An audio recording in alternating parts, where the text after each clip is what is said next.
Depuis mars 2015, le Yémen est enlisé dans un conflit armé entre les milices houthis et les alliés du président Mansour Hadi, soutenus par la coalition que dirige l'Arabie Saoudite.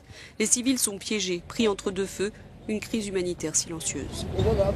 Notre reporter Mohamed Cheikh Ibrahim a visité un camp de déplacés à environ 40 km de la capitale yéménite Sanaa, le camp de Darwan.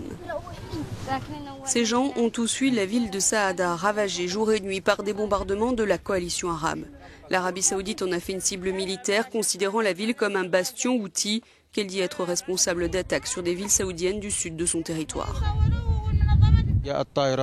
L'endroit où nous vivions a été bombardé, certains ont été assassinés, les autres ont été assez chanceux pour survivre. Nous sommes finalement parvenus à quitter la ville de Saada, mais ce n'était pas simple. Les bombardements n'arrêtaient pas, on est resté bloqué une semaine entière.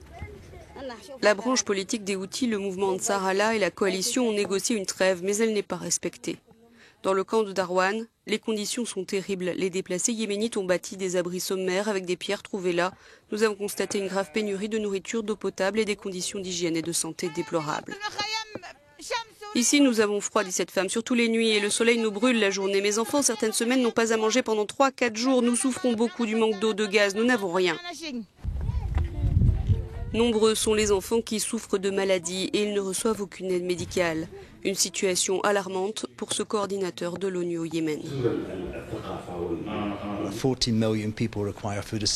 14 millions de personnes ont un besoin vital de nourriture. Parmi elles, 7 millions vivent dans des conditions d'extrême insécurité. Si vous regardez le nombre d'enfants non scolarisés, il y a à peu près 3 millions d'enfants qui ne vont pas à l'école dans ce pays. Leur vie n'est que souffrance.